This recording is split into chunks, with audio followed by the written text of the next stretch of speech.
negara ini masih berjalan dengan baik, tapi kayaknya autopilot kali ya masing dari kita. Autopilot kenapa?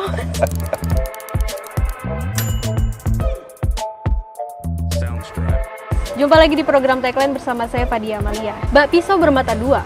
Politik tentunya bisa menjadi titik balik kemajuan bangsa, namun juga bisa sebaliknya. Kali ini kita akan membahas topik jelang tahun politik di Indonesia, yang tentunya tidak terlepas dari strategi, gagasan, hingga trik. Tetapi bukan trik David et Impera. Kita akan membahas topik tersebut bersama salah satu narasumber yang ajaib. Bersama pakar mikroekspresi Mas Kirdi Putra. Selamat siang, Mas. Selamat siang, Mbak Dia. Gimana? Ya, apa kabar, Mas? Ya, kabar pribadi atau kabar negara nih? Kayaknya kabar negara aja deh. Minuman Mas Kirdi udah habis ya? Iya. Ini kayaknya kalau dianalogikan nih, Mas. Minuman seger ini nih dengan cuaca hari ini ya, bisa dianalogikan nggak sih dengan situasi politik di Indonesia saat ini? Bisa, sangat bisa. Bahwa cuaca perpolitikan di Indonesia itu bikin gerah. Ya. Kenapa? Ya, sebagai warga negara Indonesia gini deh, tanya deh. Apakah sistem kita sudah berjalan dengan baik? Bahwa kita sudah punya sistem untuk kesehatan, sistem pendidikan, sistem pertahanan keamanan, iya. Ada. Tapi apakah itu sudah cukup optimal di posisi bahwa kita seharusnya menjadi negara yang seperti apa nih harusnya gitu ya, dengan kondisi kita sekarang?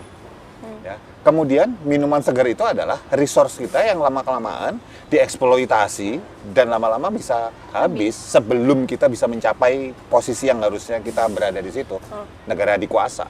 Gitu. Apa sih yang harus diberesin dari negara kita tuh? Kalau dibilangin diberesin negara kita tuh itu pertanyaan $1 million question, pertanyaan yang nanyanya gampang, jawabnya setengah mati itu. Kalau kita bicara tentang keadaan Indonesia saat ini, Indonesia nggak jelek-jelek amat lah ya, gitu. Masih banyak negara lain yang lebih jelek. Tapi kalau saya terus mengatakan hal gini, oh kita nggak jelek amat kok, ada yang lebih jelek, ya kita nggak akan pernah maju lebih dari sekarang. Dan untuk maju, satu hal yang dibutuhkan, punya tujuan yang jelas.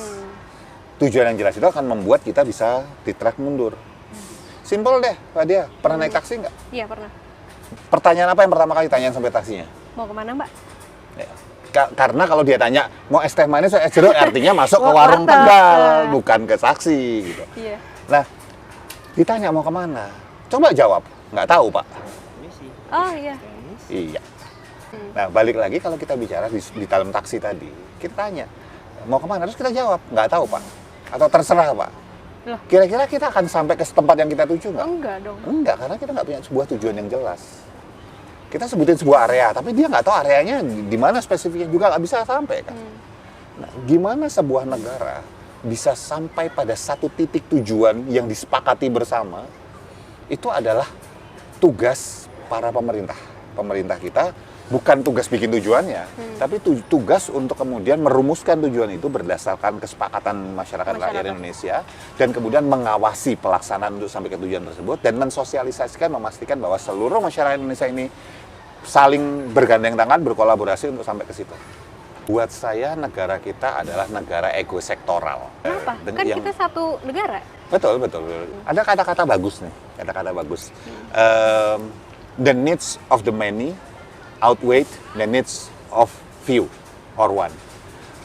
Kepentingan orang banyak lebih diutamakan daripada mengalahkan kepentingan beberapa orang atau cuma satu orang. Nah, kalau ada yang bilang bahwa kita bisa kok Mas mengaturkan kepentingan bersama segala macam, saya akan bilang kata-kata dalam bahasa Jerman, Pret. Ya, emang zaman dulu bisa gitu nggak terima keadaan? Ya bisa hilang habis itu. Iya itu. Ini kadang suka takut kalau mau ngomong sama Mas Kirdi. Ini berasa emang saya ditakutin ya, demi tuh mah. Demi? The mitos. Mitos. Salam Tagline. Loh, hilang. Loh, ada lagi. Ketinggalan. Oh, ya udah. Pamit. Iya.